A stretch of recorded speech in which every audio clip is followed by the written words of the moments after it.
Salve, amigos do canal Detetives Vascaínos, muito boa noite. Estamos juntos de novo para falar de Vasco num dia marcado pela chegada do novo executivo, o cara que vai encabeçar aí a montagem para o elenco para 2024. Alexandre Matos.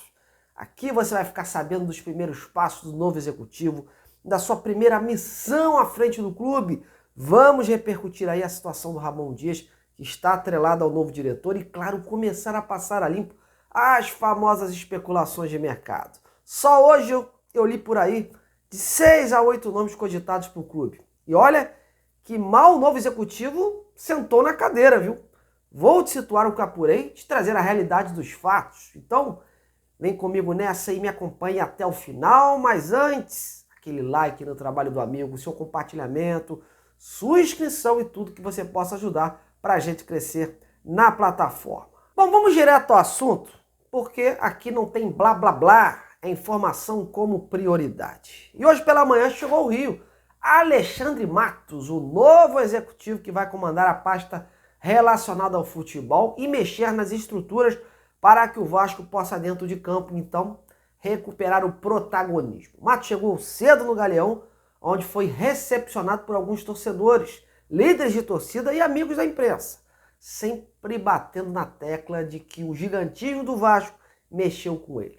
O Matos parecia sereno, convicto e decidido a encarar esse desafio pelo Clube Cruz Maltino. Como eu informava aqui ontem, Alexandre Matos é um homem movido a desafios e se entusiasmou com o tamanho do desafio que vai ter pela frente. E tão logo desembarcou no Rio, foi conhecer as dependências do Vasco e toda a parte da estrutura do futebol.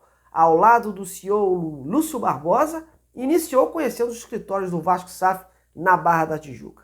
Em seguida, o diretor executivo também esteve no CT Moacir Barbosa, onde visitou as dependências do centro de treinamento para ficar a par de cada parte da estrutura atual e seguir se inteirando, como vai ser o seu trabalho à frente do Vasco.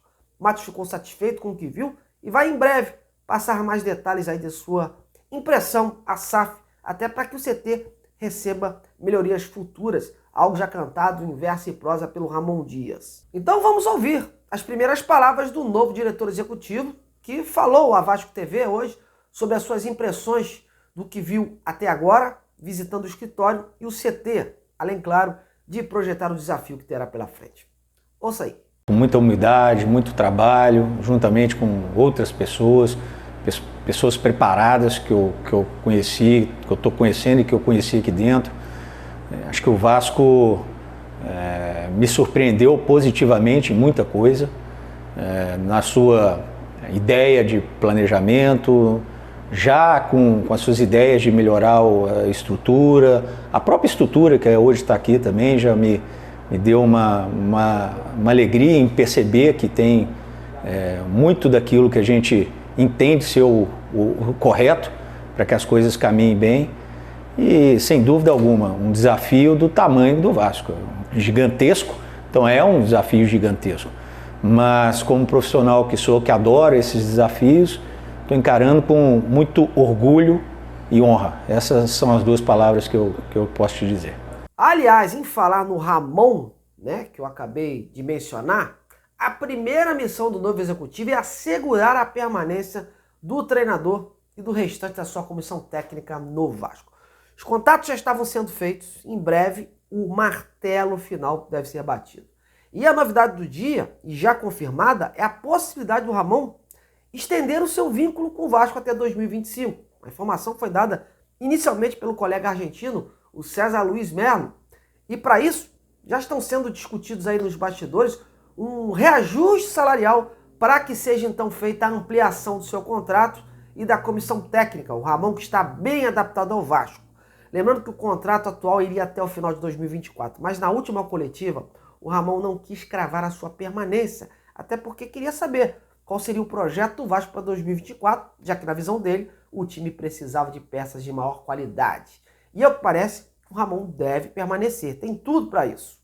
Até porque o Alexandre Matos foi contratado, é um executivo que costuma pensar grande, e o objetivo da SAF do Vasco é que o Matos e o Ramon tenham aí uma sintonia para que haja uma maior coerência na definição de reforço. O Ramon terá sim peso grande nessa formatação do elenco, com a chancela final do Alexandre Matos. Bom, vamos mudar de página e destacar aquela palavrinha que é bastante comum entre esse fim e início de temporada, as especulações. Olha, mal Alexandre Matos sentou na cadeira e só no dia de hoje eu já vi por aí 6 a 8 jogadores sendo cogitados. E eu bato na tecla de que é preciso muito cuidado nessa divulgação, porque nesse momento há muita cavada de empresário, muita matéria sensacionalista ou perfil caça-clique e muito chute. A verdade? Sim, claro que há, mas nem tudo que é noticiado condiz com a realidade. Eu não vou falar de todos os nomes que eu vi, né? Pois há alguns que são totalmente incoerentes, mas vou destacar aqui alguns nomes e situações que foram relacionados ao Vasco hoje e que eu pude apurar de alguma forma. Bom, vamos começar com o atacante argentino de 24 anos, o Tadeu Allende, que pertence ao Godoy Cruz. Hoje circulou informações vindas da Argentina que tanto o Cruzeiro como o Vasco haviam sondado a situação do atleta e que o referido jogador seria um provável alvo. Num contato rápido que tive com o empresário do atleta, o Luiz Grilo, me foi negado esta situação. O Luiz não quis falar muito sobre o futuro do jogador, que ainda tem contrato em vigor com o Godoy Cruz. Mas foi bem taxativo quando perguntei desse suposto interesse do Vasco se já havia recebido alguma consulta, sondagem, alguma oferta. Abre aspas, não recebi nada, fecha aspas. Apurei também nos bastidores, que até o momento não há nenhum desenrolar sobre esse jogador. Outro nome que surgiu foi do peruano, esse mais famosinho, Luiz Advíncula. Esse aí, lateral direito do Boca Juniors, de 33 anos, que também atua como ponta. Ele foi o grande destaque do time argentino nesta temporada, principalmente na Copa Libertadores, onde marcou 4 gols, incluindo o da final contra o Fluminense no Maracanã. O Advíncula tem contrato até dezembro do ano que vem com o Boca Juniors e tem a ideia, né, que o Boca tem a ideia de renovar com o atleta, embora não haja negociações ainda. Há muitas informações saindo por aí de que o jogador está sendo oferecido a alguns clubes brasileiros, entre eles Vasco, Botafogo e Corinthians, por exemplo. Consegui falar com o empresário do Advíncula, chamado Horácio Rossi. Me atendeu muito bem, né, me respondeu, mas não quis falar muito sobre o futuro do jogador e essa questão dos oferecimentos a clubes brasileiros. Só disse o seguinte, abre aspas, sim, há vários clubes interessados, mas não posso comentar muito, fecha aspas. Enfim, deu aquela valorizada básica, mas deixou no ar aí sobre o jogador atuar no Brasil. E agora à noite, também surgiu uma informação vinda da imprensa, dessa vez chilena, de que o atacante Alexander Aravena, esse aí de 21 anos e que pertence à Universidade Católica, pode estar na mira do Vasco para 2024. Explico. Isso porque agora em novembro, né, o Atlético Paranaense, onde o Matos trabalhava, havia demonstrado interesse no jogador. O dirigente não abriu negociações, mas quis saber os planos para o futuro do atleta.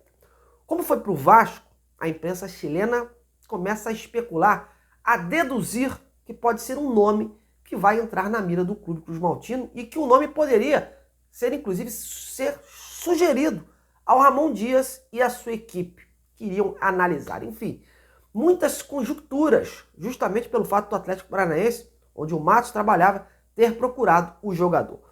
Lembrando que o Aravena joga pelo lado esquerdo do ataque, tem 12 gols e 5 assistências em 30 jogos nesta temporada. Criado e revelado pela Universidade Católica, o atleta foi emprestado no Nublense em 2022 e se destacou por lá. Foram 12 gols e 3 passes decisivos em 38 partidas. Neste ano ele foi titular na campanha daquele vice do Chile para o Brasil, no Pan-Americano, com 2 gols marcados. E na seleção principal, o atacante também atuou em 3 amistosos, em 4 jogos das eliminatórias para a Copa do Mundo. Sobre a versão oficial do empresário do atleta, por hora eu vou ficar devendo a vocês. Eu enviei um recado a ele, porém até o momento em que eu comecei a gravar esse vídeo, eu não havia conseguido a resposta do agente. Tendo algum fato novo, ou ele me respondendo, eu volto a comunicar. Até para a gente saber, qual vai ser o futuro do jogador, Porque, pelo que se comenta, é um jogador que encerra o seu contrato neste ano e poderia chegar até sem custos a qualquer clube. E eu já ia me esquecendo. Por fim, tem mais um jogador aí que está sendo especulado, mas esse com um fato assim, mais real, né? Ele se colocou à disposição do Vasco, que é o volante Souza, cria de São Januário. Ele andou dando entrevistas recentes aí a alguns canais, alguns jornalistas, que tinha um acerto com o Paulo Brax. Estava apalavrado e muito próximo de assinar com o clube para essa temporada. Ao que parece, vai tentar agora as cartadas, junto com o empresário, né? Para buscar essa condição através do Alexandre Matos. Vai tentar uma negociação aí para ver se volta ao clube. E diz, inclusive, que aceitaria um contrato de produtividade, por conta dessa lesão, né, que ele tem no joelho e que vinha atormentando o jogador. Mas é isso, meus amigos. Sobre todas essas especulações, é como eu sempre digo, vamos com calma, que não é bem assim. O mercado ainda está aquecendo e para o Vasco mais ainda. Vão chover nomes e mais nomes aí. E a gente aqui, na medida do possível, vai tentar levantar o que é concreto e o que é mentira.